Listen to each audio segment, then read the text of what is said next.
Good afternoon, parents and guardians. This is a quick video for all of you. I decided instead of doing a full-on parent meeting that I would record myself going over the slides. That way you can watch this on your own time. And if you have any questions, then please reach out to me. So, your role as a parent or guardian here at Epic, reminder for parents who are returning, and then um, uh, some expectations, laying the groundwork for those of you who are brand new. First of all, welcome back. Hope your summer was great. First, most importantly, the first day of school is August the 21st. These are the things that I'm going to cover here in this slideshow. What's the student's role? What is the parent's role? And then expectations for the school year. Of course, my name is Mr. Baumgartner. I have my phone number listed there, and then I have my email here as well. Hopefully, you all already have both of those, um, and access to both of them. If you don't already have me as a contact in your phone, be sure to add me. Be sure that you have that email on hand as well. Okay, so the student's role here at Epic, completing their daily tasks, utilizing their dashboard, work a full school day 5 days per week, Monday through Friday. There really aren't any exceptions to that. You know, we're a public school, so we do have to have students working 5 days per week. Attend all scheduled classes. That's another requirement of being here at Epic. Follow all classroom rules and procedures, which I have a slide for here, and then ask for help when needed. This is what I expect out of all of the students here. So please be holding your child accountable, communicate this with them, make sure that they're on the same page. And then the parents' role. We are, different than an in-person school. Uh, since you are at home and we're virtual, the parent's role is a lot more elevated here in our model. So here are some of the expectations that I have for parents and guardians. Take responsibility for the education of my child. Give my child the support they need to be successful. Provide a quiet, stress-free work zone for my child. Read and respond to emails, texts, and phone calls. Learn how to use school technology, especially your child's curriculum and that dashboard. Check my child's schoolwork at least once daily. At least once daily. That is very, very important. I will hold my child accountable. If they're not doing their work, then there needs to be consequences. If they're super far behind in their classes, then we need to remedy that situation. I'll stay positive about the educational process. I will ensure that my child attends all of their scheduled classes. I will ensure that my child has completed all of their daily tasks each day. And I will ask questions when I feel confused, overwhelmed, or frustrated. Remember, I'm here to help you, so please feel free to ask questions. I'm going to skip past this slide right here. So, creating a quiet, stress-free work environment. Students can't focus in loud, distracting settings. It's also difficult for them to be working in their bed or on the sofa. So, what I'm looking for is a dedicated work zone within the home. It doesn't have to be anything fancy.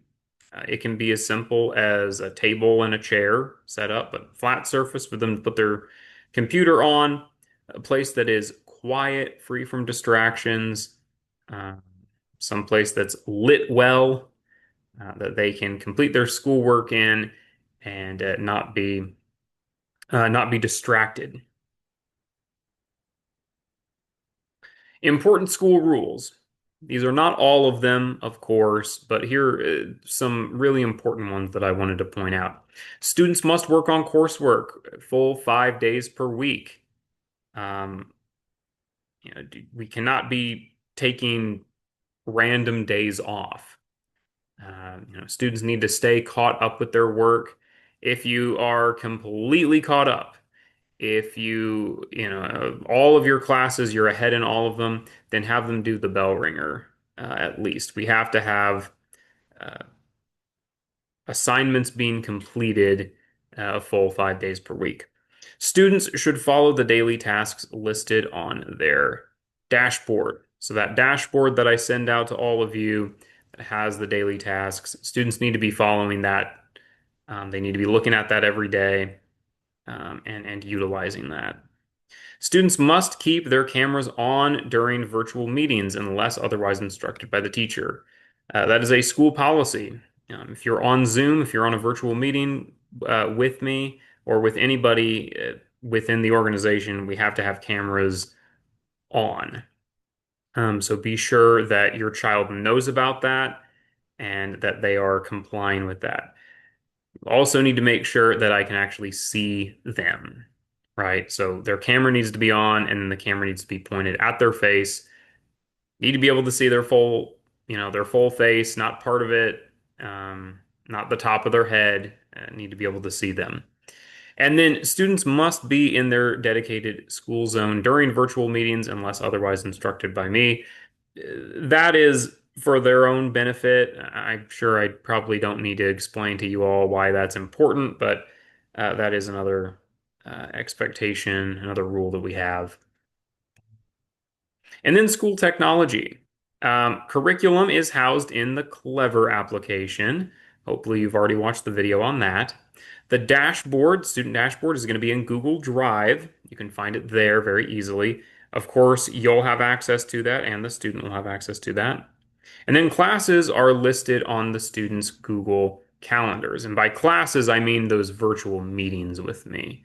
Um, they're, the curriculum is where you'll find all of their daily work that they need to be doing, right?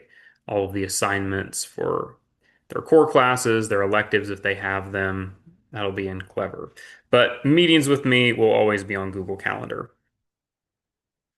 A quick note, just a reminder, since this was new last year, emails and text between your child and myself need to have you included on them, right? So if your child is going to text me, then they need to make sure that they include you in that text thread. If they try and text me and it's just them, then I'm just going to ignore it and I'll probably respond in a text thread that has all of us included. Same thing with emails. Um, that needs to include parents as well. And again, remember, we are a team here. Um, you know, uh, if you think of us as like a table, right? The whole educational experience as a table, we got to have three legs to make sure that that table stands up. Parent, the student, and the teacher. We all have to be on the same page here. Epic is most similar to homeschooling, but you do have more support. I always like it when families come to me with questions. It's absolutely the case. If you feel like you are not clear on something, then please feel free to call me and I will try and help you out as best I can. Benchmarks and weekly classes. We've already talked about, students always need to show up to those weekly meetings with me, virtual meetings, or if they're in person, then in person.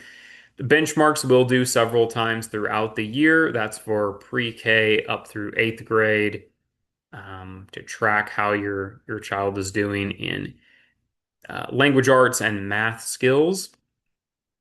And then the last slide here, I just put any questions. If you do have questions, then you can get a hold of me about any of the expectations listed here. I will also include this slideshow in the email that I'm sending out to all of you so that you can go through it at your own speed if you want, and you can refer back to it throughout the year if you are unsure on something. Anyway, there you go.